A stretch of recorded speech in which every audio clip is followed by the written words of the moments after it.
Hey everyone! Tonight we're diving into one of history's most dramatic stories of divine judgment and mercy, the account of Noah and the great flood that reshaped our entire world. We're exploring a time when human civilization had reached unprecedented heights of achievement, yet sunk to unimaginable depths of moral corruption. This is the story of a man who trusted God's warning about coming judgment when no one else would listen, who spent decades building an enormous boat while his neighbours mocked his faith. Noah's account reveals how divine patience has limits, how one family's obedience can preserve hope for all humanity, and how God's mercy always accompanies his justice. From a world drowning in violence to the rainbow covenant that still arcs across our skies, this is a story that speaks to every generation about the choice between righteousness and rebellion. So let's step back over 4,000 years to witness how one man's faithful preparation for an impossible flood became the salvation of the human race. 1,600 years had passed since Adam first drew breath in the Garden of Eden, and the world he had known was now beyond recognition. What had begun as perfect harmony between humanity and creation had devolved into a civilization marked by breathtaking achievement alongside appalling corruption. Cities sprawled across fertile valleys where once only wilderness had flourished, their towers reaching toward heaven in monuments to human ambition and technological prowess that would have seemed impossible to earlier generations. From the line of Cain, humanity's first murderer, had emerged a culture of unprecedented innovation and artistic achievement. Tubal-Cain forged tools of bronze and iron that revolutionized agriculture, warfare, and construction, while his brother Jubal created musical instruments that filled the air with melodies that stirred human hearts to both worship and sensuality. Cities like Enoch, named after Cain's son, became centers of learning and commerce where mathematical knowledge, astronomical observations, and engineering techniques accumulated across generations of human ingenuity. Yet this remarkable flowering of human culture was built upon foundations that were rotting from within. The knowledge that had enabled such spectacular achievements was divorced from the wisdom that comes from walking with God, creating a civilization that possessed enormous power but lacked the moral framework necessary to use that power responsibly. What emerged was a society where might made right, where the strong exploited the weak, and where human dignity was sacrificed on the altar of personal ambition and material success. Archaeological evidence scattered across the ancient world hints at the sophistication of this antediluvian civilization.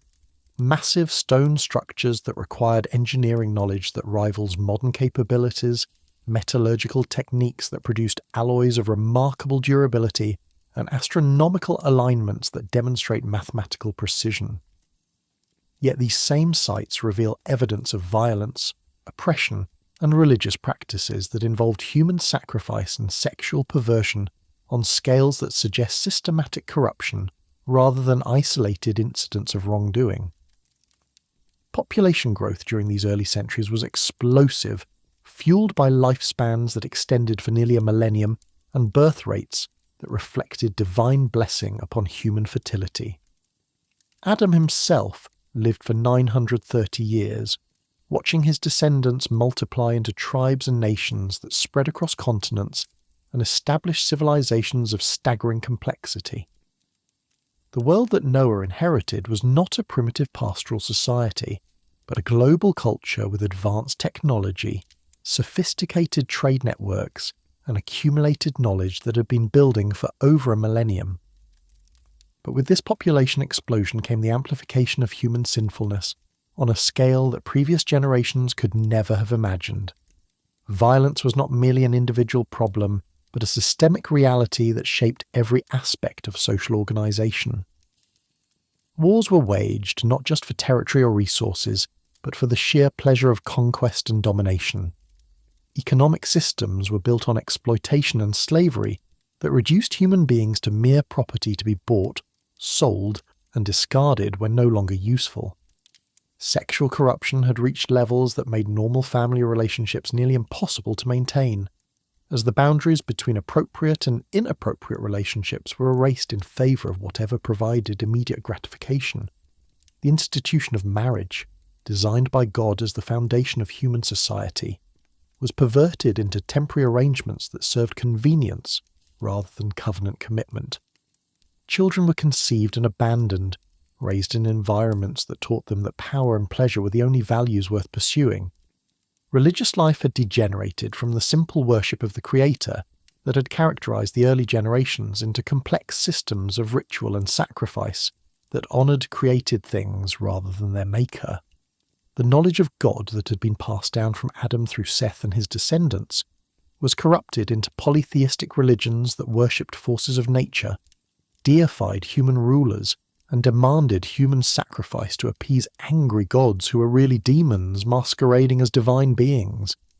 Into this moral cesspool, the mysterious account of the Nephilim introduces an element of corruption that transcended normal human sinfulness. Genesis records that the sons of God saw the daughters of men, that they were beautiful, and they took wives for themselves of all whom they chose. Whether these sons of God were descendants of Seth who abandoned their spiritual heritage to intermarry with Canaanite women, or fallen angels who somehow corrupted human genetics through supernatural intervention, the result was a generation of people whose violence and corruption exceeded even the debased standards of their contemporaries.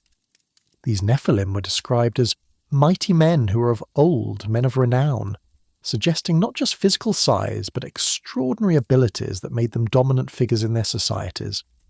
Their influence apparently accelerated the moral collapse that was already underway, creating a culture where violence was not just tolerated but celebrated, where might determined right, and where the strong felt entitled to take whatever they desired from the weak. Yet even in this darkening world, a thin line of faithful men and women preserved the knowledge of God and maintained worship of the Creator who had made all things.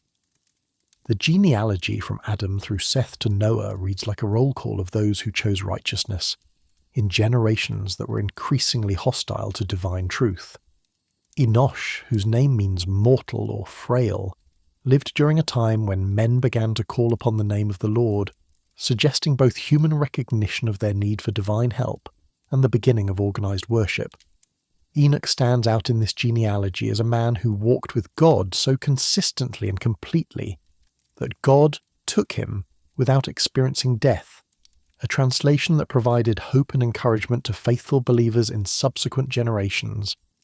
His prophetic ministry, briefly mentioned in the letter of Jude, included warnings about coming judgment that apparently fell on deaf ears among his contemporaries, but provided guidance and comfort to those who chose to follow God despite cultural pressure to conform to prevailing standards of corruption. Methuselah, Enoch's son, lived longer than any other human being, 969 years that spanned the entire period from Enoch's translation to the year of the flood. His very name meant, "When he dies, it shall be sent," suggesting that his lifespan was somehow connected to God's patience in delaying judgment until the last possible moment. When Methuselah finally died in the very year that the flood came, it marked the end of divine patience and the beginning of divine action to cleanse the earth of its corruption. Lamech, Noah's father, lived long enough to see the birth of his grandson, but died just 5 years before the floodwaters rose. His naming of Noah, with the explanation that this one will comfort us concerning our work and the toil of our hands, because of the ground which the Lord has cursed, suggests both awareness of the curse that sin had brought upon creation and hope that his son would somehow provide relief from its effects. Noah himself was born into this world of violence and corruption as a beacon of hope in the gathering darkness. The description of him as a just man, perfect in his generations, does not suggest sinless perfection, but rather moral integrity that set him apart from his contemporaries like a light shining in the darkness. His righteousness was not mere external conformity to religious rules, but an authentic relationship with God that shaped every aspect of his character and conduct. This righteousness was particularly remarkable, given the environment in which Noah lived and worked. He was not isolated in some remote monastery, but actively engaged in the society of his day, raising a family, managing economic affairs, and interacting with neighbours whose values and behaviour were antithetical to everything he believed. His ability to maintain moral purity while living among people who celebrated corruption demonstrated the transforming power of authentic faith in God. Noah's occupation as a farmer brought him into daily contact with the ground that had been cursed because of human sin, providing constant reminders of both divine judgment and the hope for eventual restoration. His work with soil and crops, animals and weather gave him intimate knowledge of natural processes that would prove invaluable when God called him to preserve life through the coming judgment. Every harvest he gathered was both a gift from God's providence and a preview of the greater preservation that would soon be required. The world that surrounded Noah was approaching a moral tipping point that would soon trigger divine intervention. Violence had become so systematic and pervasive that innocent life was no longer safe anywhere on Earth. Economic exploitation had reduced vast populations to slavery and starvation, while a wealthy elite lived in luxury built on others' suffering. Sexual perversion had corrupted the most basic human relationships and was producing children who grew up without any understanding of love, commitment, or moral responsibility. Most seriously, the corruption was accelerating rather than stabilizing, suggesting that without divine intervention, humanity would soon reach a point of no return from which recovery would be impossible. Each generation was worse than the previous one, as children raised in violence and immorality grew up to become adults, whose capacity for evil exceeded even their parents' depravity. The downward spiral was gaining momentum that threatened to destroy not just civilization, but the very possibility of moral recovery. God's response to this situation was not hasty anger, but heartbroken grief that demonstrated the depth of divine love for the creatures he had made in his own image. The Lord was sorry that he had made man on the earth, and he was grieved in his heart, the biblical account records, using language that reveals divine emotion rather than cold, judicial decision-making. This was not an arbitrary deity destroying his playthings in a fit of rage, but a loving creator whose heart was broken by what his children had become. The divine decision to destroy man, whom I have created from the face of the earth, was not made lightly or quickly, but represented the conclusion of 120 years of patient waiting, during which every opportunity was given for repentance and moral reform. This extended period of grace demonstrated God's reluctance to judge and his eagerness to forgive, while also ensuring that when judgment finally came, it would be completely just and thoroughly deserved. Yet even as God prepared to cleanse the earth of its corruption, his mercy was already planning for preservation and renewal. Noah's righteousness had not gone unnoticed in heaven, and his faithful life in the midst of a corrupt generation made him the obvious choice as the instrument through which humanity and animal life would be preserved through the coming catastrophe. The same God who was grieved enough to destroy was loving enough to save, ensuring that judgment would not mean extinction but rather purification and new beginning. The stage was set for one of history's most dramatic demonstrations of divine justice and mercy working together to accomplish redemption through judgment. The man who had walked with God while his neighbours walked in darkness was about to receive a commission that would test every aspect of his faith and obedience. The world that thought itself secure in its wickedness was about to discover that divine patience has limits, while the family that had chosen righteousness in the midst of corruption was about to become the means through which hope would be preserved for all future generations. Noah's story was about to begin in earnest, though he could hardly have imagined the magnitude of what God was preparing to accomplish through his simple obedience. The man who had distinguished himself by walking with God in ordinary circumstances was about to be called to extraordinary faith that would require him to build for a future that no one else could see, and prepare for a judgment that no one else would believe. The flood that would reshape the physical geography of the earth was still years away, but the spiritual preparation for that cataclysmic event was about to begin in the life of one righteous man whose faith would prove sufficient to preserve hope for the entire human race. Morning mist still clung to the valleys when Noah rose for his daily communion with God, a practice that had sustained him through decades of watching his world descend deeper into moral chaos. At 600 years of age, he had witnessed the gradual corruption of civilization from a society that still retained memories of divine truth into a culture that celebrated everything God abhorred. Yet his faith remained unshaken. anchored in personal relationship with the Creator, who had preserved his family's line through 16 centuries of human history. What happened that morning would shatter every assumption Noah held about his future and transform him from a faithful farmer into the most unlikely shipbuilder in human history. God's voice, which had guided and comforted him throughout his long life, now carried a message that would test every aspect of his faith and obedience. The words that came from heaven were both terrifying in their implications and staggering in their practical requirements. Judgment was coming, and Noah had been chosen to preserve life through the catastrophe that would soon engulf the earth. "The end of all flesh has come before me," God declared, his voice heavy with the grief that comes from necessary but unwanted action. "For the earth is filled with violence through them, and behold, I will destroy them with the earth." These words confirmed what Noah had long suspected but hoped would never come to pass. Divine patience had reached its limit, and the corruption that had spread like cancer through human civilization would soon be surgically removed through judgment of unprecedented scope and severity. Yet even as God announced his intention to destroy the earth, he immediately provided hope through a commission that would require Noah to demonstrate faith beyond anything previously demanded of mortal man. "Make yourself an ark of gopher wood," came the divine command, followed by specifications so detailed and precise that they could only have originated from the mind of the Creator himself. This vessel would be no ordinary boat, but a floating fortress designed to preserve life through a global catastrophe that would reshape the very foundations of the earth. The dimensions God provided were staggering in their scope.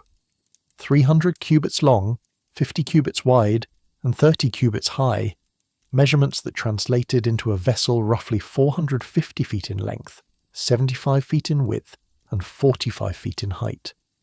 These specifications describe not just a large boat, but a floating city capable of housing thousands of animals, along with the food and supplies necessary to sustain them for over a year. The sheer scale of the project would have overwhelmed any normal person, but Noah received these instructions with the calm acceptance that comes from a lifetime of trusting God's wisdom, even when divine commands seemed impossible to fulfill.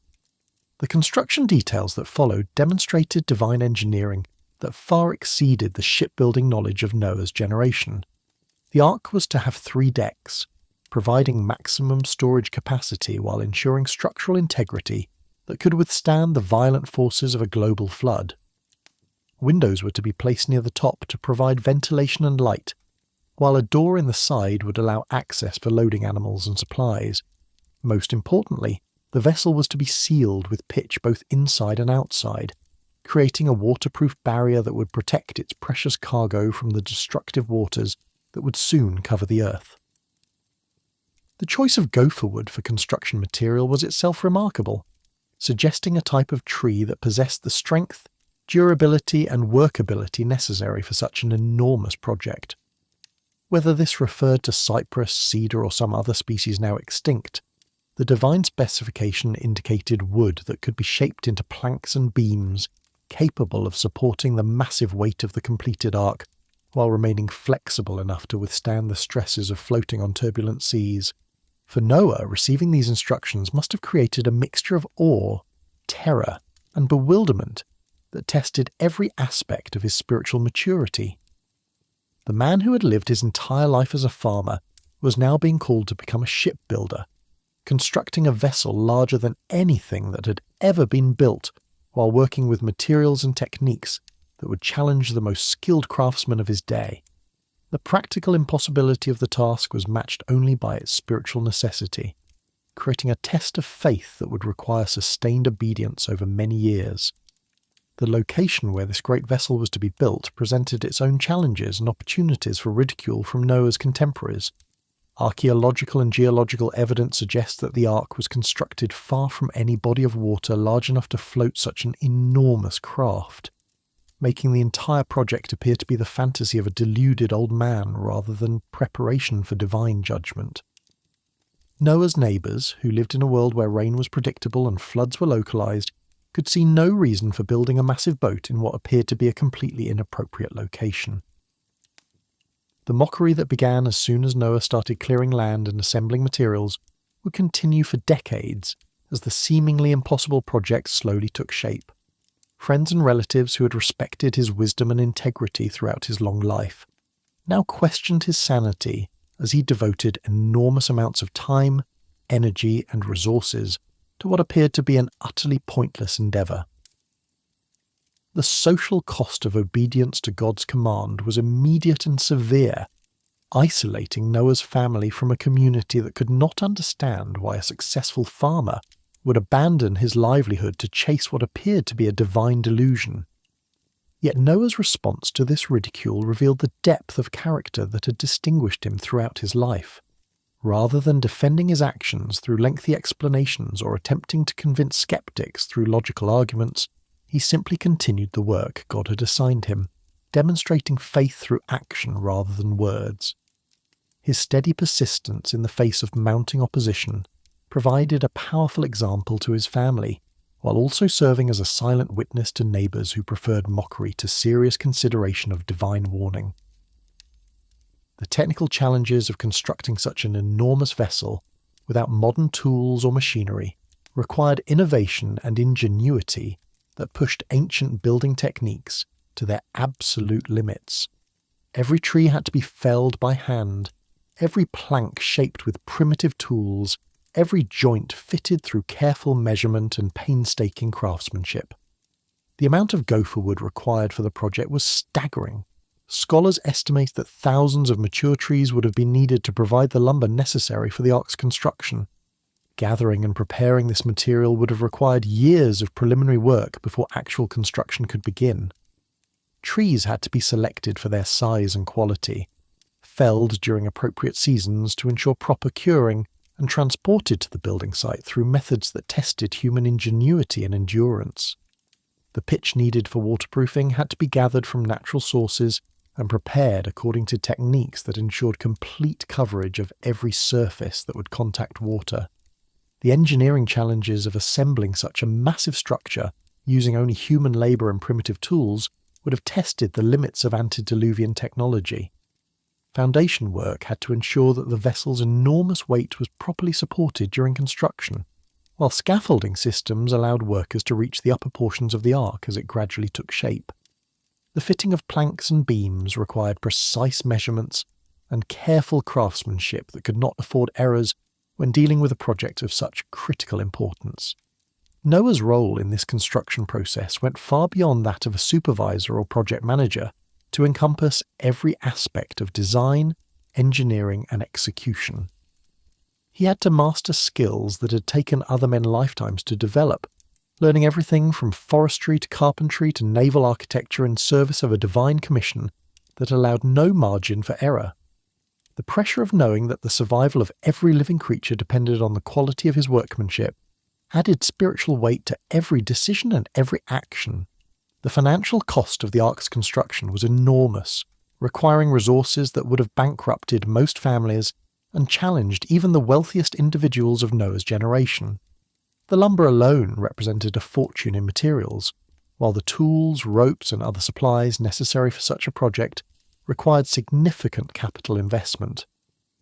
Noah's ability to finance this enormous undertaking suggests both substantial personal wealth accumulated over his long life and perhaps divine provision of resources through supernatural means.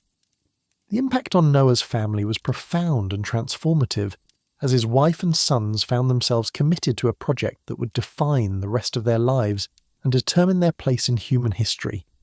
His wife, whose name is not recorded in Scripture but whose faith was demonstrated through her willingness to support such an extraordinary undertaking, faced social isolation and personal sacrifice that tested every aspect of her commitment to her husband and to God. The decision to stand with Noah rather than distance herself from his apparent obsession revealed character and courage that made her worthy to become the mother of all future humanity. Shem, Ham, and Japheth, Noah's 3 sons, grew to manhood during the decades of ark construction, learning lessons about faith, perseverance, and obedience that could never have been taught through words alone. Their participation in the building project shaped their characters while providing practical skills that would prove invaluable in the post-flood world they would help to establish. The wives they eventually married had to be women who could embrace not only marriage to Noah's sons, but partnership in a mission that required them to abandon everything familiar and comfortable. The selection of daughters-in-law who could join the ark represented another dimension of divine providence that ensured the survival not just of Noah's genetic line, but of the spiritual heritage that had been preserved through the generations from Adam to Noah. These women, whose names and backgrounds remain unknown, demonstrated faith and courage comparable to their husbands by choosing to join a family whose commitment to an impossible project had made them objects of ridicule throughout their society. Daily life during the construction years required careful balance between the demands of the building project and the practical necessities of survival, in a world that was becoming increasingly hostile to righteousness. Noah still needed to provide food for his large family, manage whatever remained of his farming operations, and maintain the relationships and economic activities that enabled him to finance the massive construction project. The discipline required to persevere in ordinary responsibilities while pursuing an extraordinary calling tested every aspect of his character and faith. As the ark gradually took shape over the years, its enormous size and obvious functionality began to create grudging respect, even among those who continued to mock Noah's supposed delusion.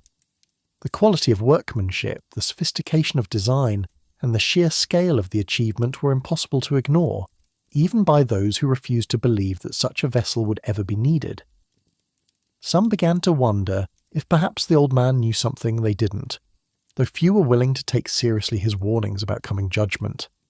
The preaching ministry that Peter later attributed to Noah likely intensified during these construction years, as the growing ark provided a visual aid that reinforced his warnings about divine judgment. Every plank that was fitted into place, every section that was sealed with pitch, every detail that brought the vessel closer to completion served as a tangible reminder that God's patience would not endure forever and that preparation for judgment was both possible and necessary. Yet the response to Noah's message remained overwhelmingly negative, as people preferred to trust in the stability of their world rather than prepare for catastrophic change. The prosperity and apparent permanence of antediluvian civilization made divine judgment seem both unlikely and unnecessary to most observers, who could not imagine that their sophisticated society could be vulnerable to the kind of primitive catastrophe that Noah proclaimed.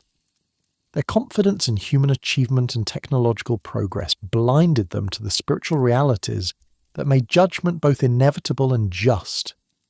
The loneliness of Noah's position became more pronounced with each passing year as he continued building while the world around him continued in its corruption without any apparent awareness of impending doom.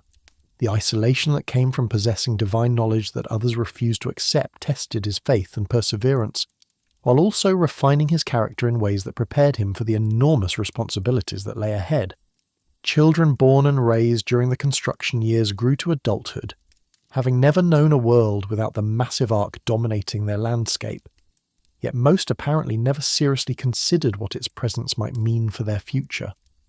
The generation that came of age while Noah laboured became so accustomed to his project that they ceased to wonder about its purpose, treating it as an eccentric curiosity rather than a warning about divine judgment that demanded personal response. As the ark neared completion, Noah faced the sobering realization that his life's work was almost finished and the time for judgment was approaching rapidly. The vessel that had consumed decades of labour and sacrifice was becoming ready to fulfill its divine purpose, while the world that had mocked its construction remained utterly unprepared for the catastrophe that would soon justify every year of apparently futile effort.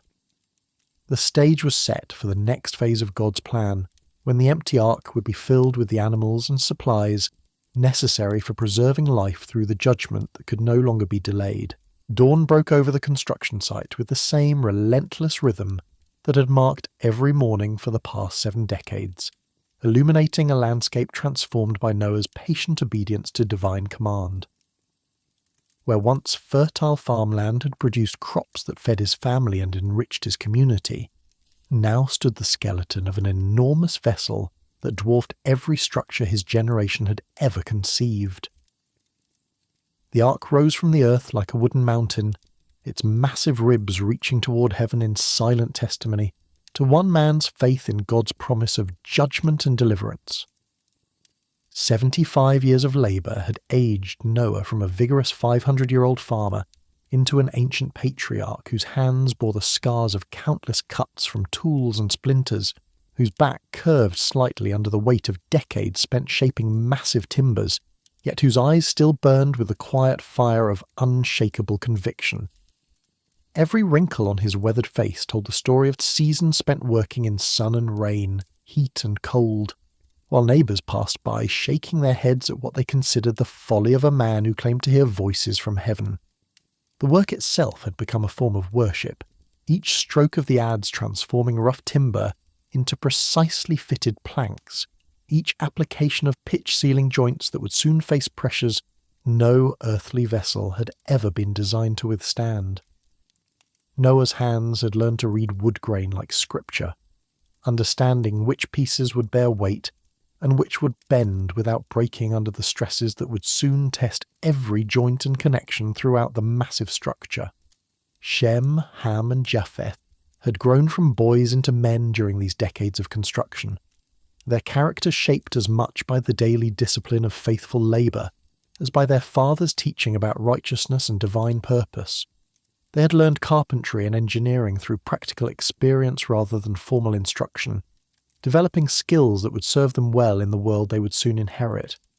More importantly, they had learned the meaning of faith through watching their father persist in apparent impossibility year after year without wavering in his commitment to divine command. The transformation of these young men from skeptical children into committed adults represented one of Noah's greatest achievements during the construction years. Teenage sons who might have been embarrassed by their father's eccentric project had become skilled craftsmen and devoted supporters who understood that their family's destiny was inextricably linked to the completion of this enormous vessel. Their wives, chosen carefully from families that could appreciate the spiritual dimensions of what Noah was attempting to accomplish, brought not only practical skills but faith that enabled them to embrace a future that promised uncertainty, isolation, and responsibilities beyond anything their generation had ever imagined. Each day's work followed patterns established through decades of experience, beginning before sunrise with prayers that acknowledged dependence on divine strength and wisdom for tasks that exceeded human capability. The physical demands of moving massive timbers, shaping intricate joints, and maintaining the precise measurements that ensured structural integrity throughout such an enormous vessel required strength that could only be sustained through supernatural enablement. Yet God provided not only the physical ability to continue, but the mental clarity to solve engineering problems that would have challenged the most skilled craftsmen of any generation. The logistics of maintaining such a construction project over multiple decades required organizational skills that transformed Noah from a simple farmer into something resembling a modern project manager. Materials had to be obtained, stored, and protected from weather and theft, while maintaining quality standards that could not afford compromise. Tools required constant maintenance and occasional replacement as handles wore out, and metal edges dulled from endless use on the hardest woods available in the ancient world. Financing such an enormous undertaking over such an extended period tested every aspect of Noah's resource management abilities, while also demonstrating divine provision that sustained the project when human resources proved insufficient. The cost of materials alone would have bankrupted most families, while the opportunity cost of devoting so much time and energy to construction, rather than productive farming, created economic pressures that required creative solutions and perhaps supernatural intervention to resolve. Weather presented constant challenges that modern builders with covered work areas and sophisticated tools can hardly imagine. Rain turned the construction site into a muddy quagmire that made moving heavy materials nearly impossible, while extreme heat made working with pitch and other materials dangerous and exhausting. Winter cold made some construction tasks impossible, while creating conditions that could crack green lumber or make metal tools brittle enough to shatter under stress. Yet through every season, every setback, every day when progress seemed impossible, and the task appeared overwhelming, Noah continued with the steady persistence that marked his entire character. His faith was not the emotional enthusiasm that burns brightly for short periods, but the quiet confidence that sustains action over decades without visible encouragement or external validation. This was faith refined by time, tested by opposition, and purified through the kind of patient endurance that only comes from intimate relationship with a God whose promises can be trusted completely. The social isolation that had begun with the first rumours about Noah's extraordinary project deepened with each passing year as the ark's growing size made it impossible to ignore or dismiss as harmless eccentricity.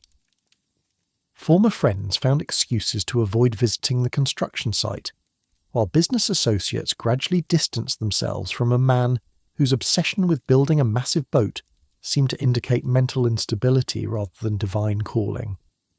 The respect that Noah had earned through a lifetime of integrity and wisdom was slowly eroded by the incomprehensible nature of his current undertaking. Children who had once played around Noah's farm now gave the construction site a wide berth, warned by parents who viewed the massive wooden structure as evidence of dangerous delusion rather than divine preparation. The isolation was particularly painful for Noah's wife and daughters-in-law, who found themselves excluded from social gatherings and community events where they had once been welcome participants. The price of association with Noah's project was social exile that tested every relationship and forced the family to depend on each other for companionship and encouragement. Merchants who had once sought Noah's business now treated him with the cautious wariness reserved for customers whose financial stability was questionable. The enormous amounts of money he had spent on materials and supplies during the construction years had drained resources that had taken centuries to accumulate, creating genuine concerns about his ability to pay for future purchases. Some suppliers demanded payment in advance, while others simply refused to do business with a man whose spending patterns suggested either unlimited wealth or dangerous financial irresponsibility. The younger generation that came of age during the construction years had never known a world without the massive ark dominating their landscape, yet most had never seriously considered what its presence might mean for their future.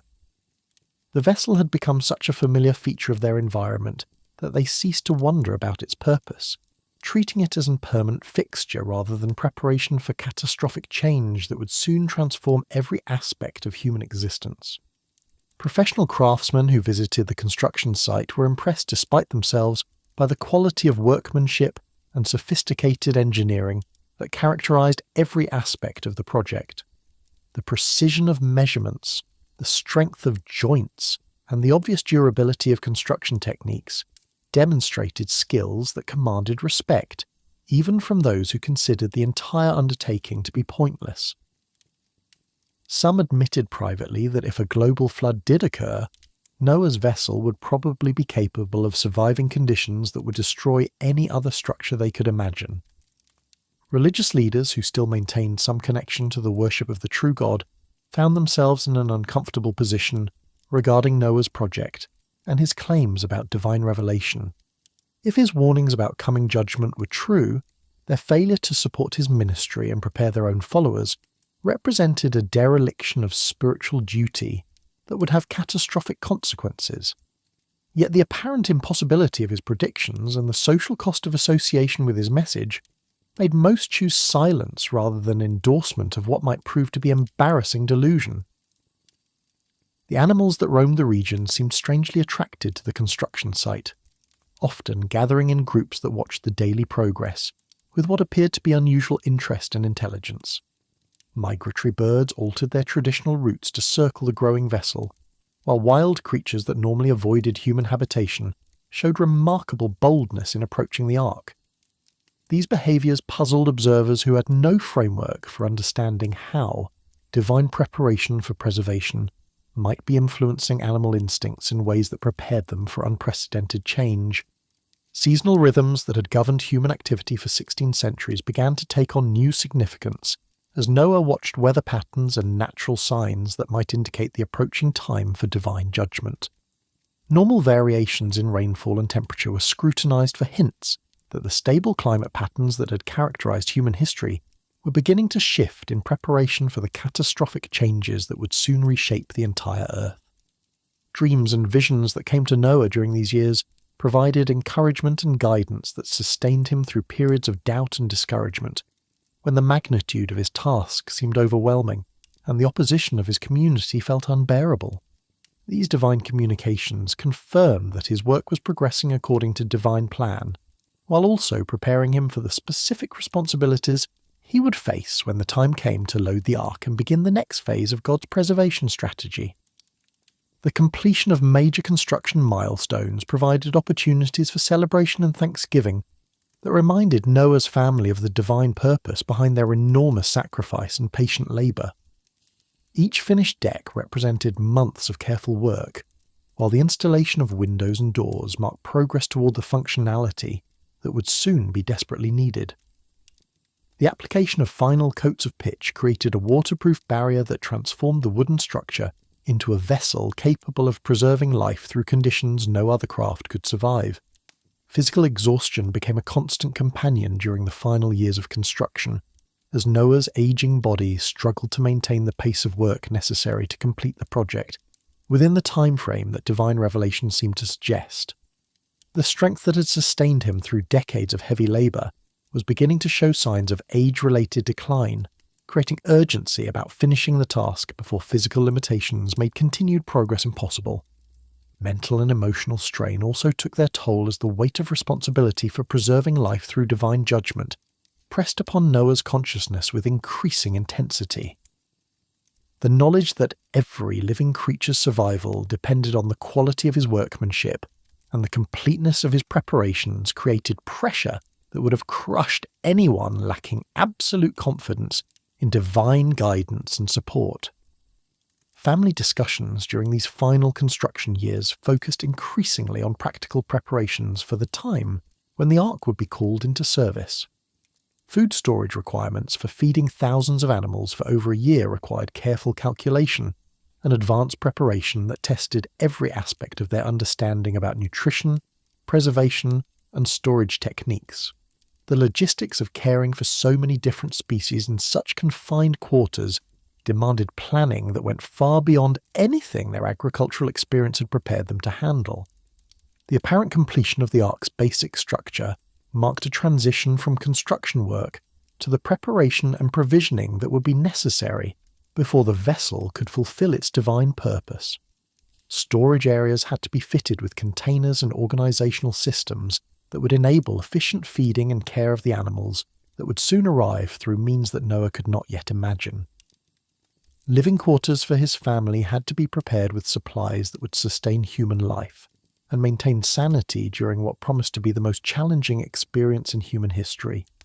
Community reactions to the ark's approaching completion range from grudging admiration for the achievement to increased mockery of Noah's persistent claims about divine judgment and the need for preparation. Some neighbours admitted that the vessel was impressive as an engineering accomplishment, while maintaining that it would never be needed for its stated purpose. Others intensified their ridicule, suggesting that Noah's years of labour had produced nothing more than an enormous monument to human folly and divine delusion. Weather patterns during the final construction year seemed to provide hints that the stable climate that had characterized human history was beginning to shift in ways that might validate Noah's warnings about coming catastrophe. Seasonal variations became more extreme, while unusual atmospheric phenomena created conditions that some observers found troubling, despite their skepticism about Noah's predictions. The stage was set for the next phase of God's plan as the completed ark stood ready to receive the cargo that would preserve life through judgment. Noah's 75 years of faithful labour were about to be vindicated through events that would demonstrate both divine justice and mercy, while establishing the foundation for a new phase of human history. The man who had persisted in apparent impossibility was about to witness the beginning of developments that would prove his faith was grounded in divine reality rather than human delusion. Something extraordinary began stirring across the ancient world in the weeks leading up to what would become humanity's most dramatic hour of reckoning. From the frozen regions where massive creatures roamed through endless ice fields, to the steaming jungles where brilliant birds flashed through emerald canopies, to the vast grasslands where herds thundered across horizons that seemed to stretch forever, an unprecedented migration was beginning. Animals of every description felt an irresistible compulsion to abandon their natural territories and journey toward a destination they had never seen.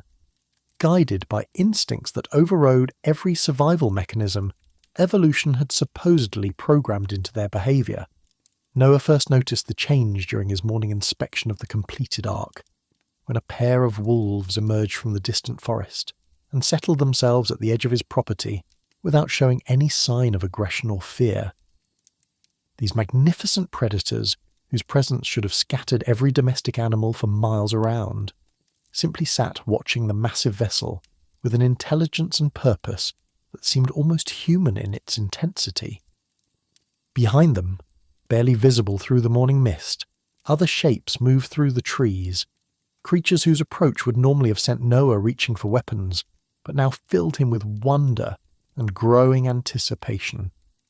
Birds arrived first in numbers that darkened the sky like living clouds, their formations stretching from horizon to horizon in patterns that defied natural explanation. Species that had never been seen in Noah's region descended in pairs with precision that suggested divine choreography rather than random migration. Eagles whose wingspans could cover a grown man swooped down to perch beside tiny finches, whose songs filled the air with melodies that seemed to celebrate some cosmic event. Hawks and doves, predators and prey, settled together in impossible harmony that provided the first glimpse of conditions that would prevail within the ark during the months ahead. The sight of these arriving multitudes created panic throughout the surrounding communities, as people witnessed phenomena that challenged every assumption they held about animal behaviour and natural order. Children ran screaming to their parents about the sky growing dark with birds, while adults stood transfixed by spectacles that exceeded anything their generation had ever imagined possible. Some recognized the supernatural nature of what they were witnessing, and felt the first stirrings of fear about Noah's long-ignored warnings, though most continued to seek natural explanations for events that transcended normal understanding. Large mammals began arriving within hours of the initial bird migration, their journeys from distant continents testifying to divine power that could orchestrate movements across thousands of miles with perfect timing and coordination. Elephants whose ancestors had never left African plains trudged steadily northward through terrain they had never navigated, while massive creatures from polar regions survived scorching deserts that should have killed them within hours. The very existence of these animals in Noah's region violated every principle of geography and climate that governed animal distribution throughout the natural world. Lions padding silently alongside lambs created scenes that fulfilled prophetic visions of perfect harmony that would characterize God's restored creation. Wolves walked peacefully beside sheep, while bears lumbered through fields where cattle grazed without panic or alarm.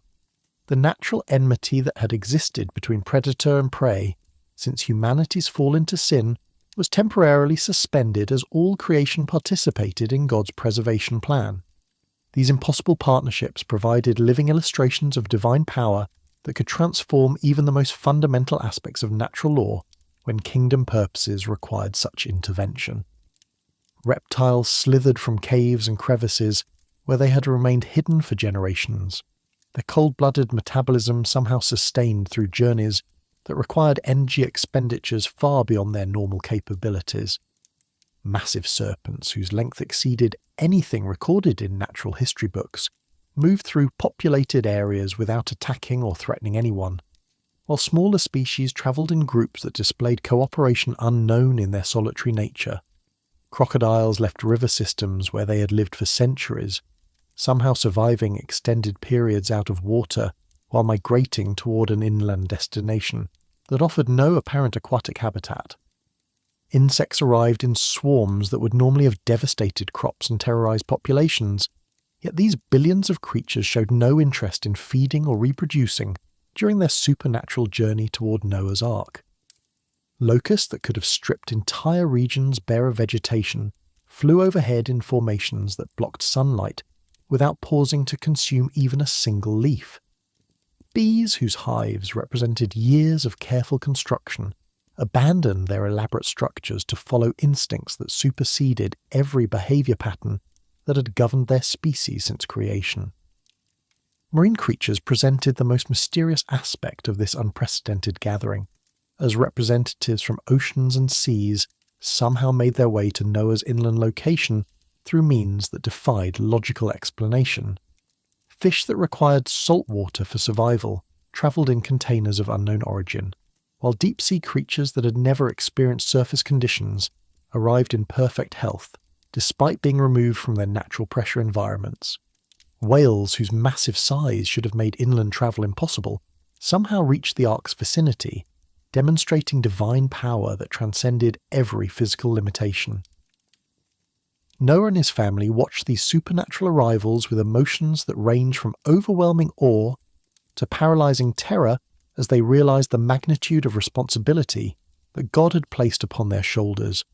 Every creature that approached the Ark represented not just an individual animal, but an entire species whose continued existence depended on the care and protection they would provide during the coming catastrophe. The weight of knowing that their faithfulness or failure would determine whether future generations would ever see elephants or eagles, lions or lambs, pressed upon their consciousness with intensity that would have crushed anyone lacking absolute confidence in divine guidance. The practical challenges of organising and housing such an incredible variety of creatures tested every aspect of the storage and feeding systems that Noah had spent years developing during the Ark's construction. Dietary requirements range from the massive quantities of vegetation needed to sustain elephants to the precise nutritional needs of creatures whose eating habits had never been studied or documented. Predators required meat that somehow had to be provided without depleting the limited numbers of prey species that were arriving for preservation rather than consumption. Behavioural management of such diverse species in confined quarters required wisdom that exceeded anything Noah's agricultural experience had provided. Territorial instincts that normally prevented certain species from coexisting had to be somehow suppressed or redirected to enable peaceful cohabitation during the months ahead. Mating behaviours that could result in population explosions within the limited space available had to be controlled while ensuring that reproductive capabilities remained intact for the post-flood world these creatures would eventually populate. Climate control within the Ark became a critical concern as creatures from Arctic and tropical regions required environmental conditions that seemed mutually exclusive. God's solution to this challenge involved supernatural regulation of temperature and humidity throughout different sections of the vessel, creating microclimates that sustained polar bears alongside tropical birds without requiring technological systems that ancient civilizations could not have developed. The loading process itself required choreography that could only have been orchestrated by divine intelligence, as thousands of creatures entered the Ark through the single door that God had specified in his original design. Large animals somehow accommodated themselves to spaces that seemed inadequate for their size, while small creatures found niches and crannies that provided perfect nesting areas for their specific needs. The internal organisation of the Ark's animal population reflected engineering wisdom that maximised space utilisation while ensuring comfort and safety for every inhabitant.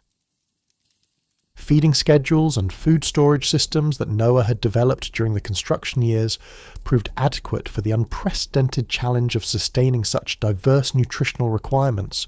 Seeds, grains, fruits and vegetables had been preserved in quantities sufficient to feed herbivores, while meat-eating species received provisions through divine arrangements that somehow satisfied their dietary needs without depleting other animal populations. Water systems that collected and purified rainwater provided adequate hydration for all species despite the enormous consumption requirements of thousands of creatures. Waste management within the confined spaces of the Ark required solutions that protected both human and animal health during the extended period they would spend together.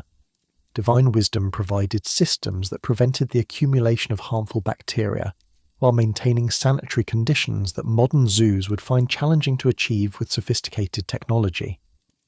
The absence of disease outbreaks during the Ark's voyage testified to supernatural protection that preserved not only individual animals, but the genetic health of entire species. The emotional bonds that developed between Noah's family and their animal charges during the loading period created relationships that would sustain both humans and animals through the psychological challenges of the coming confinement. Creatures that had travelled impossible distances through supernatural compulsion now showed remarkable responsiveness to human care and direction, as if recognising their dependence on these 8 people for survival through catastrophe. The trust that animals displayed toward their human caretakers reflected the harmony that had existed between humanity and creation before sin corrupted natural relationships. Community reactions to the animal gathering range from stunned amazement to desperate attempts at finding natural explanations for supernatural phenomena. Some observers finally began to take Noah's warnings seriously as they witnessed events that clearly transcended normal animal behaviour and natural migration patterns. Others intensified their mockery, suggesting that Noah had somehow trained these creatures to perform elaborate tricks designed to validate his delusions about divine judgment and the need for preservation. Scientific curiosity drove some scholars to document and study the unprecedented gathering, creating records that might have provided valuable insights into divine methods of species preservation. However, most of these observers remained too committed to naturalistic explanations to recognize the supernatural dimensions of what they were witnessing. Their detailed observations of impossible phenomena were interpreted through philosophical frameworks that excluded divine intervention as a viable explanation for events that clearly exceeded natural causation.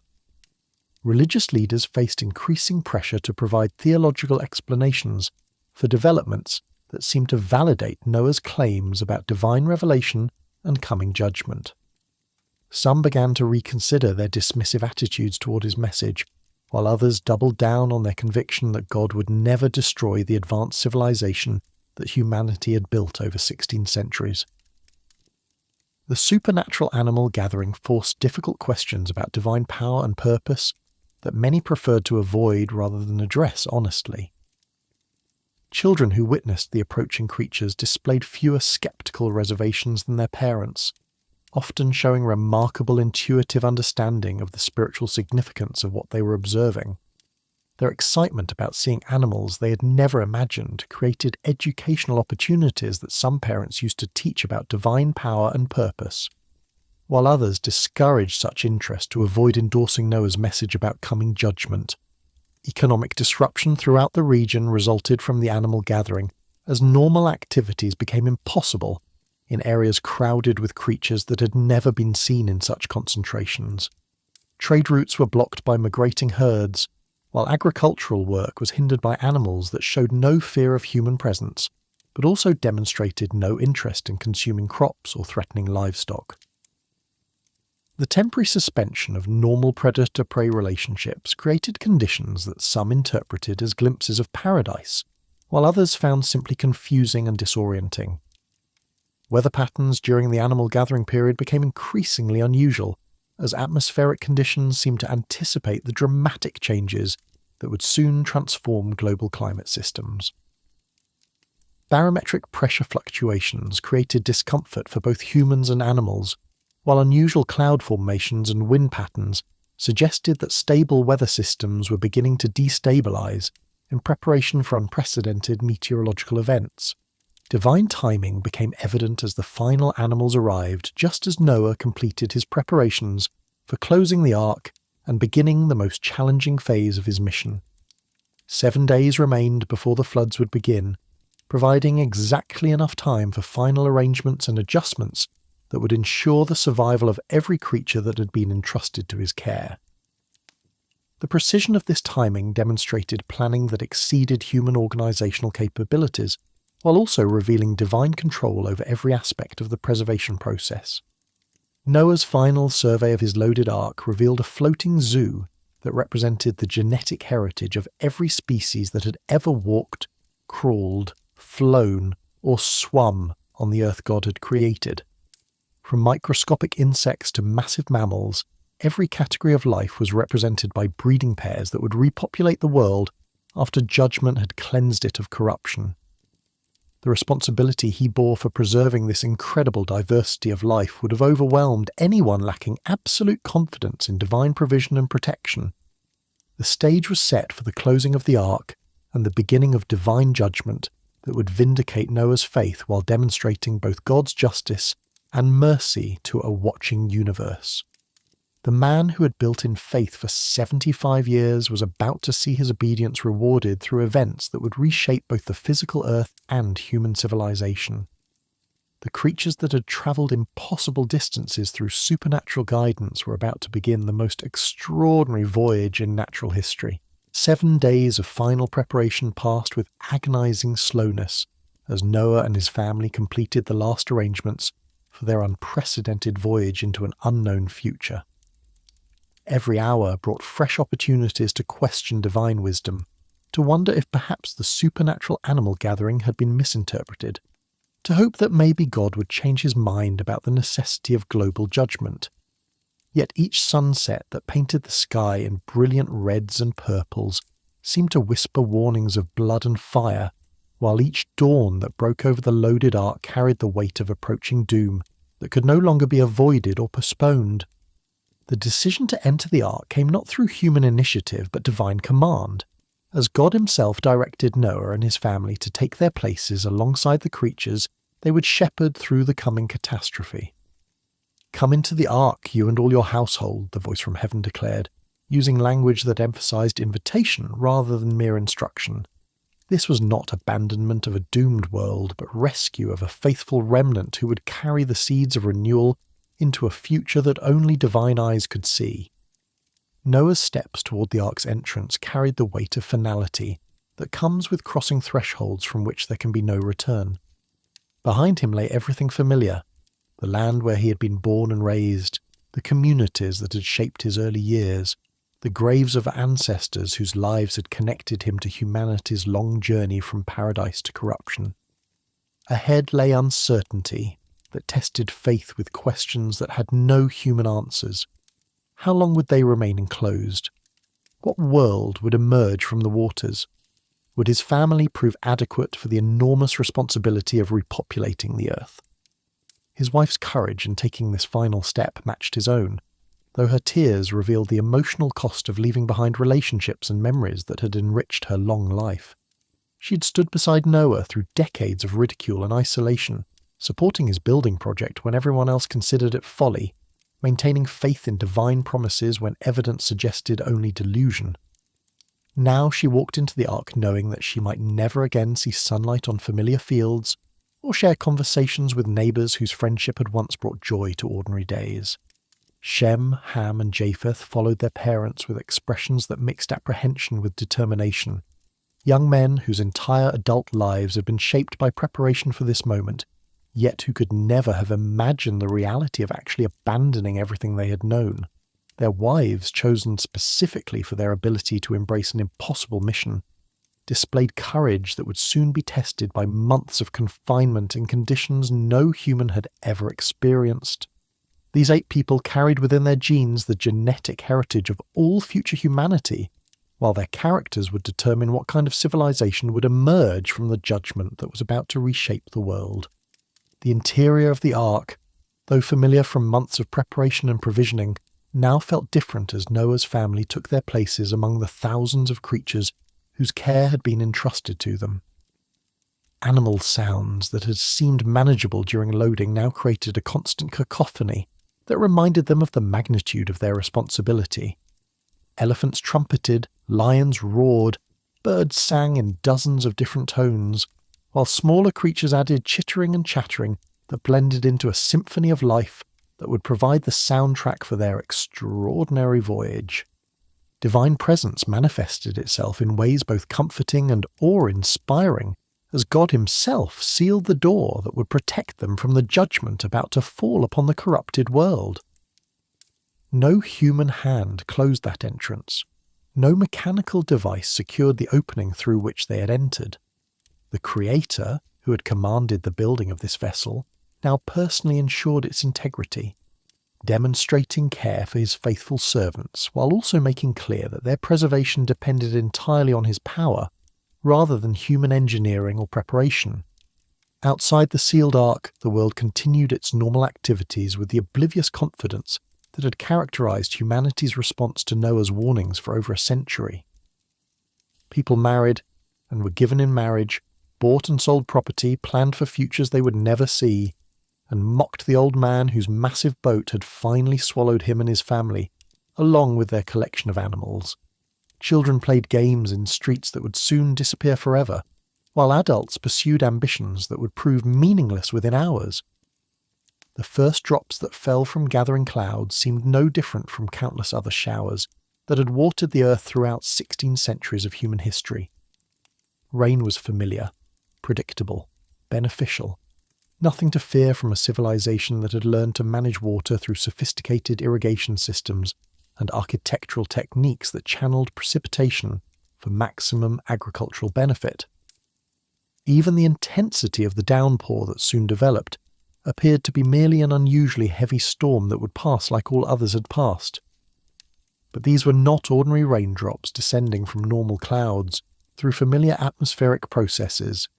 This precipitation came directly from divine command, carrying within each drop the accumulated judgment of centuries of patience that had finally reached its limit. The water that began to pool in low-lying areas was charged with divine purpose that would not be satisfied until every corrupt thing had been washed from the earth and only righteousness remained to seed the new world that would emerge from the flood. Beneath the earth's surface, even more dramatic changes were beginning, as the fountains of the great deep responded to divine command and burst forth with violence that shattered the geological stability that had characterized the antediluvian world. Underground reservoirs that had stored unimaginable quantities of water since creation now released their contents through fissures and geysers that transformed familiar landscapes into alien scenes of destruction. The very foundations of the earth shook as tectonic forces unleashed energies that exceeded anything modern science has ever recorded. These subterranean eruptions created phenomena that terrified observers who had never imagined that the solid ground beneath their feet could become unreliable. Springs that had provided water for generations suddenly became violent geysers that shot boiling water hundreds of feet into the air.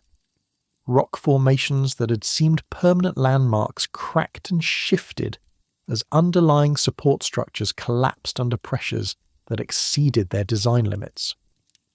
The stable world that had existed for 16 centuries was literally breaking apart as divine judgment worked through natural forces to accomplish supernatural purposes. Within hours of the rain's beginning, the combination of surface precipitation and underground eruptions created flooding that exceeded anything in recorded human experience. Rivers that had meandered peacefully through their channels for centuries became raging torrents that swept away everything in their paths. Lakes that had provided recreation and transportation overflowed their banks and merged with surrounding floodwaters to create inland seas where none had existed before. Cities built in river valleys found themselves underwater, as drainage systems designed for normal precipitation proved totally inadequate for the unprecedented volumes of water now falling from the sky and erupting from the earth. Streets became rivers, houses became islands that gradually disappeared beneath rising waters, while public buildings that had seemed permanent monuments to human achievement crumbled under pressures they had never been designed to withstand. Panic spread through populations that had never experienced genuine threats to their sophisticated civilization, as people realized that this was not a normal storm that would soon pass, but something unprecedented that threatened the very foundations of their world. Those who lived in elevated areas initially felt secure, watching the flooding of lower regions with the detached interest of spectators observing someone else's tragedy. But as water levels continued rising beyond anything in human memory, confidence gave way to concern, then concern to fear, and finally fear to terror as the scope of the catastrophe became undeniable. The mockery that had greeted Noah's warnings for decades now turned to desperate appeals for admission to the ark that had seemed so foolish just hours earlier. Crowds gathered around the massive vessel, pounding on its sides and calling out to the family they had ridiculed, begging for rescue from judgment they had refused to believe would ever come. Some offered enormous payments for passage, while others threatened violence if their demands for entry were not met. But the door that God had sealed could not be opened by human hands, and the vessel that had been designed for preservation of the faithful could not accommodate those who had rejected divine mercy until judgment made it too late. Children who had never known fear now clung to parents who had no answers for questions about rising waters and collapsing buildings. Families that had been secure in their prosperity watched helplessly as wealth accumulated over generations disappeared beneath floods that recognized no distinction between rich and poor, powerful and weak, righteous and unrighteous, among those who had rejected God's provision for salvation. The equality that had eluded human social systems was finally achieved through divine judgment that swept away all human distinctions in the democracy of destruction. Religious leaders who had dismissed Noah's message as deluded ravings now found themselves unable to explain events that clearly exceeded natural causation while vindicating everything the old preacher had proclaimed. Some attempted to organize prayers and sacrifices that might appease divine wrath, while others simply abandoned their posts and fled toward higher ground that promised temporary security from rising waters. The theology that had seemed adequate for normal times proved completely inadequate for circumstances that required divine intervention for survival. Scientific observers who had studied weather patterns and geological formations throughout their careers found themselves witnessing phenomena that contradicted everything they thought they understood about natural processes. The simultaneous occurrence of global precipitation and underground eruptions suggested coordination that exceeded anything that could be explained through natural causation. The intensity and duration of the flooding violated every principle of meteorology and hydrology that governed normal weather patterns. Inside the ark, Noah's family experienced the beginning of the most challenging period of their lives as they adjusted to confinement in conditions no human had ever faced. The constant motion as their vessel began to float created nausea and disorientation that made normal activities difficult or impossible. The sounds of destruction outside their floating sanctuary provided a constant reminder of the judgment they had escaped while testing their emotional stability as they listened to the death of everything they had ever known. Animal care responsibilities that had seemed manageable during preparation now proved overwhelming as stress affected behavior patterns and created problems that required constant attention and creative solutions. Feeding schedules had to be maintained despite the ark's movement, while waste management systems were tested by seasickness that affected both humans and animals. The cooperative behavior that had characterized the loading period was strained by confinement that created territorial disputes and behavioral problems that required continuous intervention. Water rose inexorably higher as days passed without any sign that the precipitation would diminish or the underground eruptions would cease. Mountains that had seemed like permanent fixtures of the landscape gradually disappeared beneath waters that continued climbing toward levels that would eventually cover even the highest peaks. The familiar geography that had shaped human civilization for 16 centuries was being erased and redrawn by forces that recognized no human claims to permanence or security. 40 days of continuous rainfall transformed the Earth's surface into a global ocean that bore no resemblance to the world that had existed when the flood began. The vast inland seas that emerged from the merging of overflowing rivers and lakes created new weather patterns that perpetuated the flooding through atmospheric changes that had never before occurred in human history. Wind patterns shifted as thermal differences between land and water masses were eliminated by the universal coverage of floodwaters. The psychological impact on the 8 human survivors of witnessing the destruction of everything they had ever known tested their faith and emotional stability in ways that no preparation could have anticipated. Guilt over their preservation while everyone else perished created mental anguish that required divine grace to overcome. The weight of responsibility for repopulating the earth and re-establishing civilization pressed upon their consciousness with intensity that would have crushed anyone lacking absolute confidence in divine guidance and provision. Yet through all the chaos and destruction outside their floating sanctuary, Noah's family experienced divine protection and provision that sustained them physically, emotionally, and spiritually through the greatest catastrophe in human history. The ark that had seemed like foolish preparation for an impossible disaster now proved to be the most valuable structure ever built, worth more than all the wealth of the antediluvian world because it carried within its wooden walls the hope of humanity's future and the seed of creation's renewal. Waters that had risen to destroy the corrupt world now carried the ark toward an unknown destination, where divine purposes would unfold in ways that no human mind could anticipate. The judgment that had seemed like an ending was actually a beginning, clearing away the debris of failed civilization to make room for a new start based on righteousness rather than rebellion. The flood that drowned the world was simultaneously the birth canal through which a renewed earth would emerge from the waters of divine wrath and mercy, silence. After 40 days and nights of torrential rain that had drummed against the ark's wooden roof with the relentless rhythm of divine judgment, the sudden absence of precipitation created an eerie quiet that seemed to press against the walls of their floating sanctuary.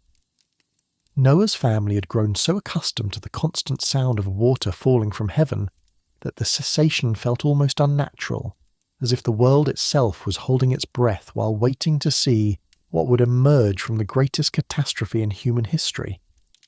150 days of floating on endless waters stretched ahead of them like an eternity of uncertainty, each sunrise revealing the same boundless expanse of grey-green ocean that extended to every horizon without any landmark to suggest their location or direction.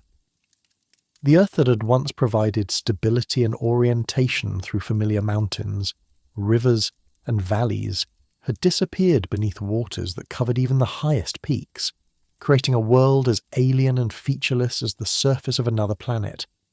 Within the ark's wooden walls, 8 human beings and thousands of animals had settled into routines that made survival possible, but could not eliminate the psychological strain of complete isolation from everything that had previously defined their existence. Morning brought feeding responsibilities that occupied hours of back-breaking labour, as Noah and his sons distributed food throughout the vessel's 3 decks, while the women managed water systems and waste disposal that kept their floating zoo habitable, despite conditions that would have challenged modern technology. Animal behaviour patterns that had been disrupted by the trauma of the flood's beginning gradually stabilised into new rhythms adapted to their unprecedented circumstances.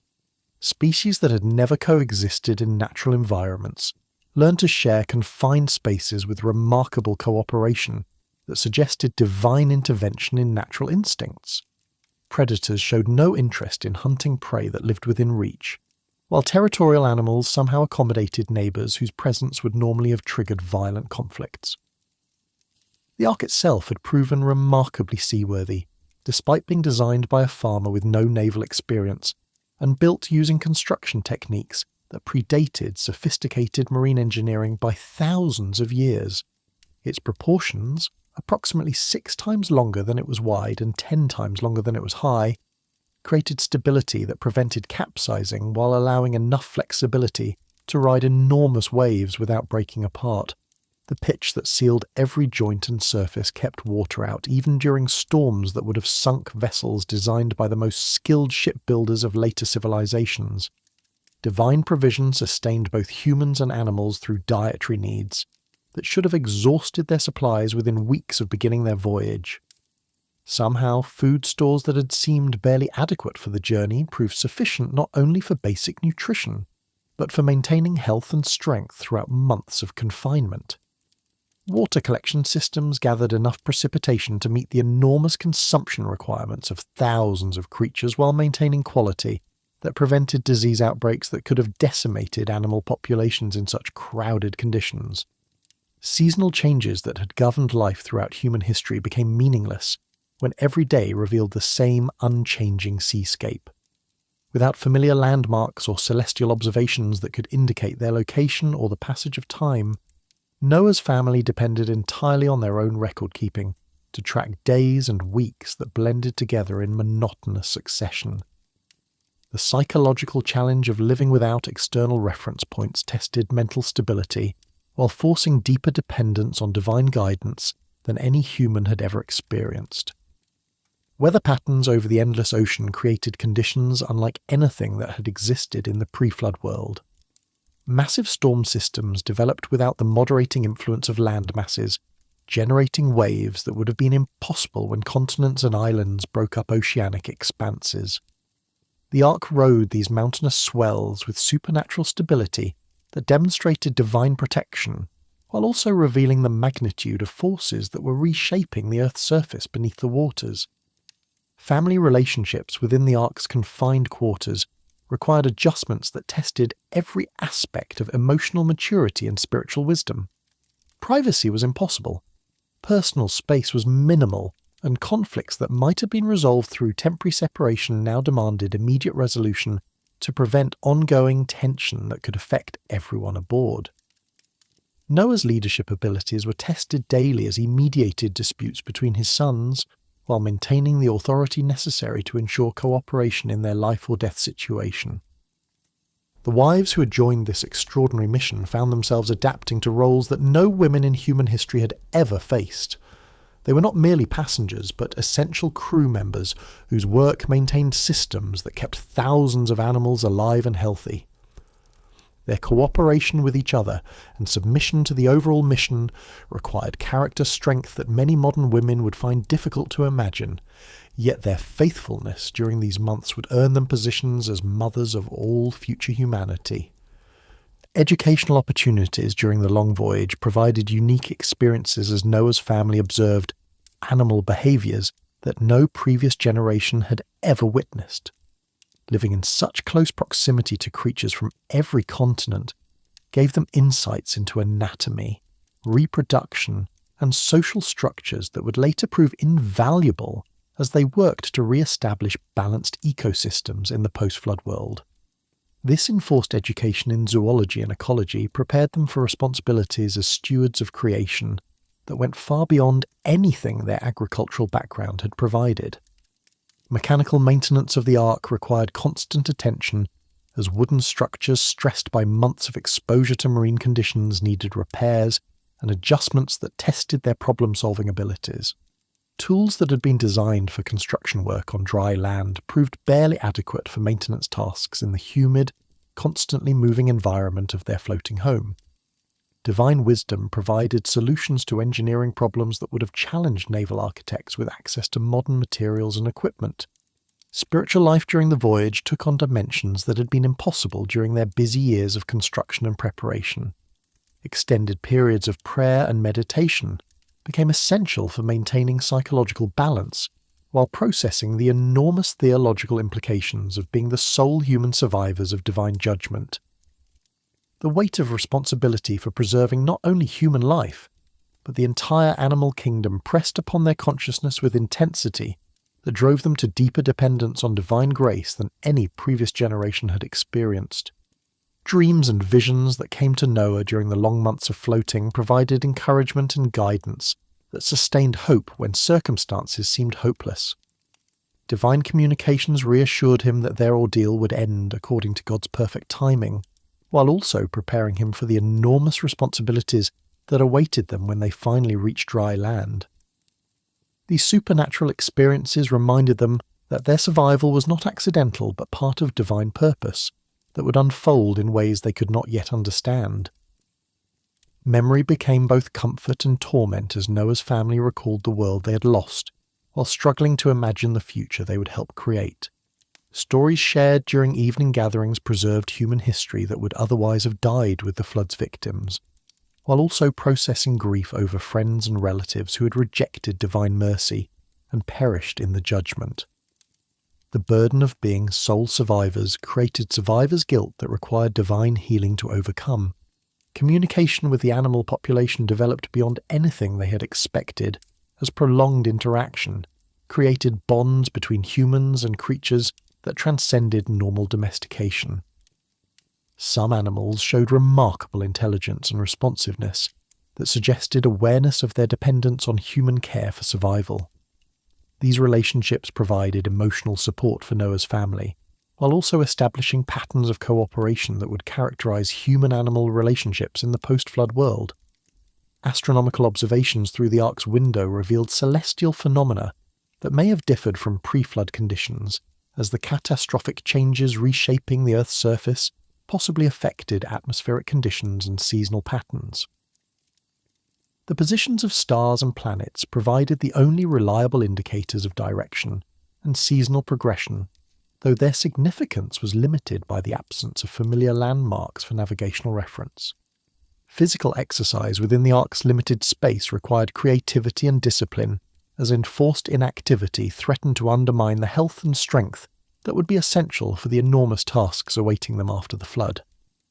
Working with the animals provided some physical activity, but the confined conditions and limited mobility created health challenges that required careful attention to prevent deterioration during their extended voyage. Medical care for both humans and animals relied entirely on natural remedies and divine healing, since no other help was available during their isolation. Injuries and illnesses that would have been minor problems in normal circumstances could have become life-threatening emergencies aboard the Ark. The absence of serious health crises during their voyage testified to supernatural protection that preserved their ability to fulfill their mission despite conditions that would have severely challenged human survival. Temperature and humidity control within the wooden vessel required divine intervention, as seasonal changes and varying climatic conditions should have created environments that were lethal for many species. Polar animals somehow survived in the same general areas as tropical creatures, while the absence of artificial heating or cooling systems should have made such coexistence impossible. The supernatural regulation of environmental conditions demonstrated God's care for every creature aboard the Ark. Food preparation and distribution systems developed during their voyage would later provide models for managing agricultural and pastoral activities in the post-flood world. The careful rationing and preservation techniques that sustained thousands of animals for over a year taught valuable lessons about resource management that would prove essential when they faced the challenge of re-establishing civilization with only 8 human beings.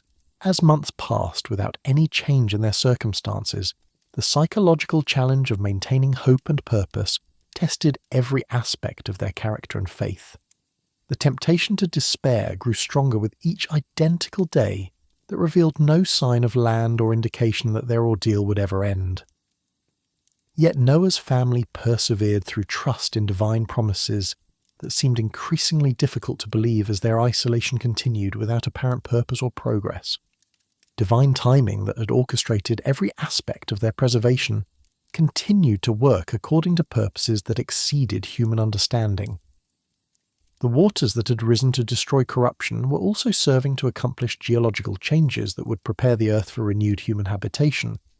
Mountain ranges were being reshaped, river systems were being redirected, and new landforms were being created through processes that required exactly the time period they were experiencing. The Ark that had seemed like a temporary refuge during the early weeks of their voyage was becoming a complete world in itself, as they adapted to life that seemed permanently separated from any other human existence. Yet this floating sanctuary was actually carrying them toward a destiny that would exceed anything they could have imagined when they first entered its protective walls. Signs that their long ordeal was approaching its end would soon appear, but for now they continued their patient waiting in a world that had been washed clean of corruption and was slowly being prepared for the new beginning that God had planned since before the foundations of the world were laid. The waters that had brought judgment were about to reveal mercy. Hope first whispered its tentative message through the gentle scraping of a wooden hull against something solid beneath the endless waters that had become their entire world. After months of floating freely on ocean depths that covered even the highest mountains, the Ark suddenly shuddered to a halt with an impact that sent both humans and animals scrambling for balance. Yet this jarring interruption of their smooth sailing was the most beautiful sound Noah's family had heard in over a year. The sound of their vessel coming to rest on solid ground that meant their long voyage was finally approaching its end. Mount Ararat, though its name was not yet known to the Ark's passengers, had emerged from the receding waters to provide the first stable foundation they had experienced since God closed the door of their floating sanctuary. This ancient mountain, rising over 16,000 feet, above what would become sea level, represented not just geographical reality, but theological symbolism as the place where divine judgment would transition into divine mercy, where ending would become beginning, and where the remnant of the old world would step forth to establish the new. The psychological impact of feeling solid ground beneath their vessel after so many months of constant motion was overwhelming for Noah's family, creating emotions that range from incredible relief to paralyzing anxiety about what they would find when they finally left their wooden world. The resting of the ark marked the beginning of the end of their ordeal, yet it also initiated a waiting period that would test their patience in new ways as they remained confined while waters continued receding from the transformed landscape outside. 73 days passed between the ark's grounding and the emergence of mountain tops from the retreating floodwaters, each day bringing tantalizing hints that their release was approaching, while requiring continued faith that God's timing was perfect, even when human impatience longed for immediate freedom. Windows that had provided limited views during their voyage now revealed glimpses of a world that bore no resemblance to the earth they had known, with barren peaks rising from diminishing waters like islands in an alien sea. The dove that Noah released 40 days after the mountain tops appeared became the most important messenger in human history, as its flights would determine when the earth was ready to support life once again. This small bird, chosen for its ability to fly long distances and its instinctive homing behaviour, carried within its tiny form the hopes and fears of every living creature aboard the ark. Its safe return would signal that their ordeal was ending, while its failure to return might indicate that the world outside remained hostile to life. That first reconnaissance flight ended with the dove's return in the evening, weary from its journey but bearing no evidence of vegetation or suitable nesting places in the world beyond their wooden walls. The disappointment that accompanied this negative report was tempered by relief that their messenger had survived its exploration and could attempt another mission when conditions might prove more favourable. 7 more days of waiting stretched ahead of them like an eternity, yet they had learned patience through months of complete dependence on divine timing. The second flight, launched exactly 1 week later, produced results that sent shockwaves of excitement and hope throughout the ark when the dove returned carrying in its beak a freshly plucked olive leaf that provided the first tangible evidence of renewed vegetation on the earth below. This simple piece of greenery represented more than botanical recovery. It symbolized life triumphant over death, hope emerging from despair, and divine faithfulness that preserved the future even through judgment that seemed total and final. The olive leaf became a treasure beyond any precious metal or gem, as Noah's family passed it from hand to hand, examining every detail that confirmed its freshness, and marvelling at the implications of its existence. Somewhere beyond their ark, trees were not only surviving but thriving, producing new growth that signalled the earth's readiness to support life once again. The long night of judgment was ending, and the dawn of renewal was breaking over a world that had been washed clean of corruption. 7 more days of anticipation preceded the third and final dove flight that would determine whether their release was truly at hand.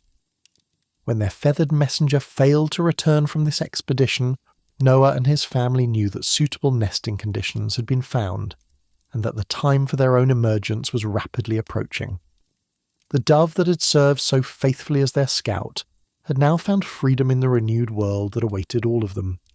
Divine command to leave the ark came exactly 1 year and 10 days after they had entered it, marking the end of the longest year in human history and the beginning of a new chapter in the relationship between God and creation.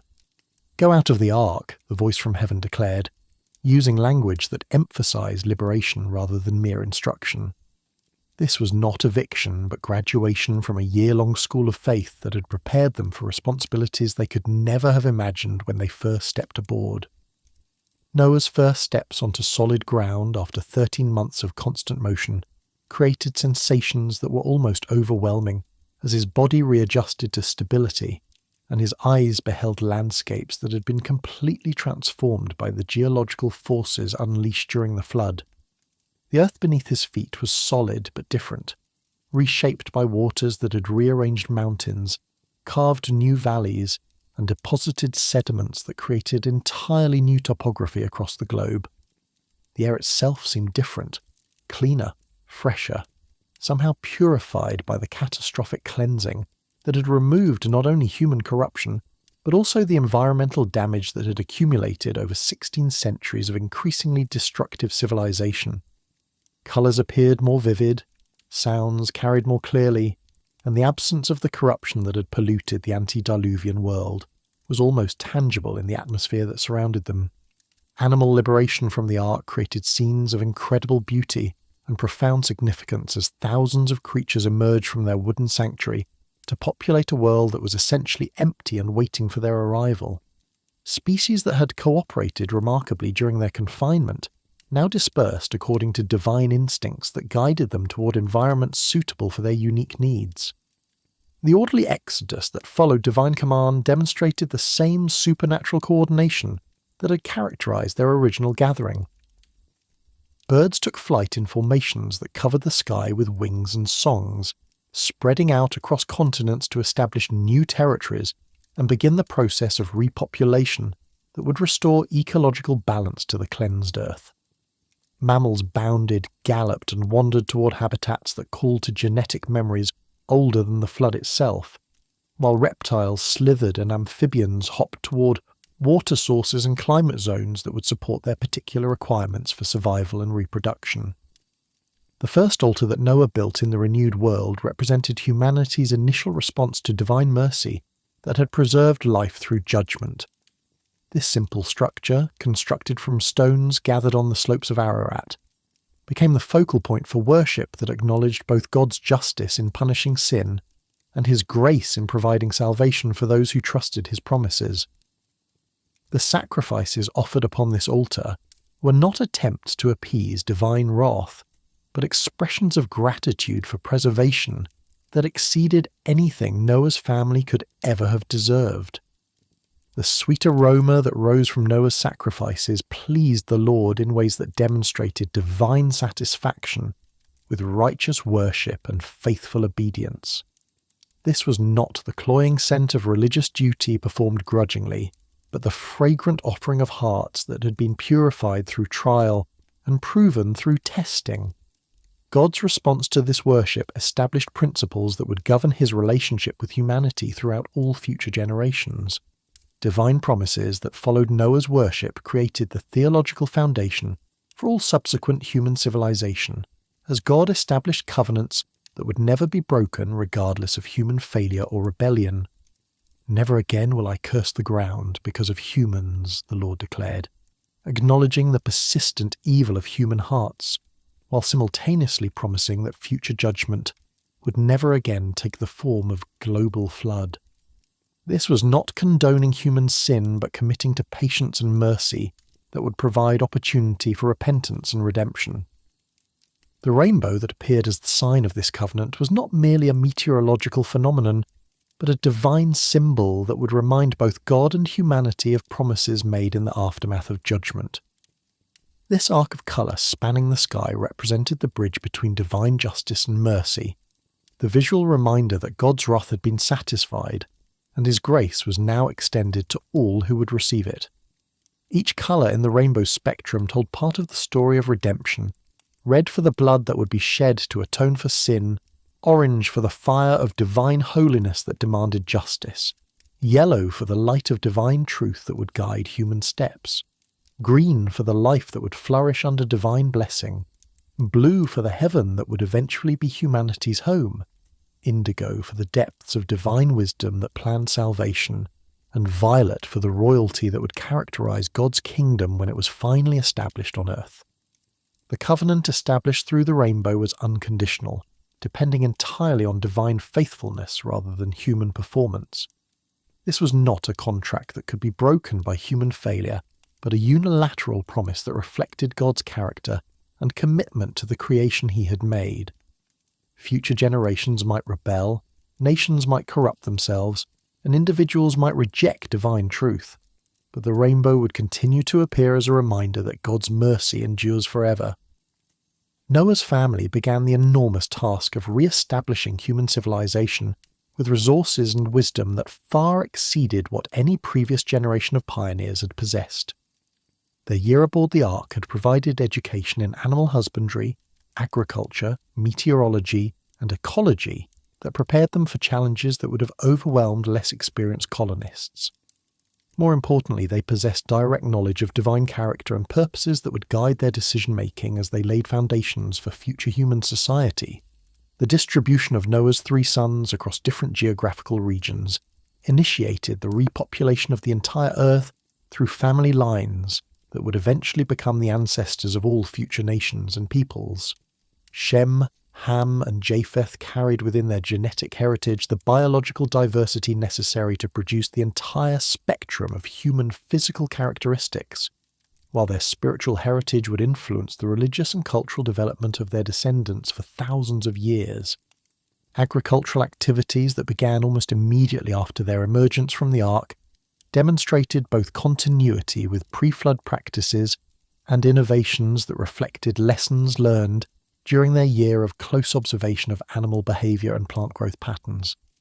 The grapevine that Noah planted would soon produce wine that would provide both blessing and temptation, revealing that even the most righteous humans remained vulnerable to the moral weaknesses that had characterised humanity since the fall in Eden. The drunkenness that later overcame Noah and led to the incident with Ham and his brothers proved that divine preservation through judgment had not eliminated human sinfulness, but had only provided opportunity for moral choice that could lead either to righteousness or rebellion. The shame and conflict that resulted from this episode demonstrated that the new world would face the same spiritual challenges that had corrupted the old world, requiring the same dependence on divine grace for victory over temptation. Yet this moral failure by the hero of the flood story also provided hope for future generations who would struggle with their own weaknesses and failures. If Noah, who had walked with God and found grace in his sight, could still fall into sin, then divine mercy was clearly available for others who would fail and need forgiveness. The covenant of the rainbow extended not only to environmental protection, but also to spiritual restoration that would be available through repentance and faith. The prophetic significance of Noah's story would become clear only centuries later when another descendant of Adam would succeed where the first man had failed, providing perfect obedience that would satisfy divine justice while extending divine mercy to all who would receive it. Jesus Christ, prefigured by Noah as a saviour who preserved life through judgment, would accomplish what the flood could not achieve, the transformation of human hearts that would make righteousness possible, rather than merely providing escape from the consequences of unrighteousness. The genealogies that emerged from Noah's family would eventually produce Abraham, whose faith would become the model for all who seek divine approval through trust rather than works. Through Abraham's lineage would come Moses, who would receive divine law that would guide human conduct, and David, who would establish a kingdom that would foreshadow the eternal reign of the Messiah. Every name in these genealogical records represented someone whose existence was made possible by Noah's faithful obedience to divine command. The technologies and civilizations that would develop from the seeds planted by Noah's family would eventually surpass even the achievements of the antediluvian world, yet they would also face the same spiritual challenges that had led to the first judgment. The Rainbow Covenant would provide assurance that divine patience would extend through all future human failure, while also serving as a constant reminder that judgment, though delayed, would ultimately come upon all who rejected divine mercy. Educational institutions that would eventually study Noah's story would find in it principles that apply to every generation and every culture throughout human history. The necessity of preparing for future judgment, the availability of divine grace for those who seek it, the importance of family unity in facing crisis, and the sovereignty of God over natural forces would remain relevant regardless of technological advancement or cultural sophistication. Archaeological evidence scattered throughout the earth would testify to the reality of a global flood that had reshaped geography, destroyed civilizations, and created geological formations that could not be explained through normal historical processes. Fossil deposits containing marine creatures on the highest mountains, sedimentary layers showing rapid deposition over vast areas, and cultural traditions preserving flood stories among peoples who had never had contact with each other would provide confirmation that Noah's account was historical fact rather than religious mythology. The rainbow that continues to appear in skies around the world serves as an enduring reminder that divine promises are reliable, that mercy triumphs over judgment, and that hope is always available for those who trust in God's character rather than their own righteousness. Every arc of colour that spans the heavens after rain declares that the God who preserved Noah and his family through judgment will also preserve all who seek refuge in divine grace through faith. The story that began with violence and corruption overwhelming the earth concludes with peace and restoration that provide the foundation for all future human history. The man who built in faith when no one believed has become the second father of humanity. While his obedience during the storm has provided a pattern for faithful living that will guide believers through every future crisis until God's kingdom is finally established in perfect righteousness and eternal peace.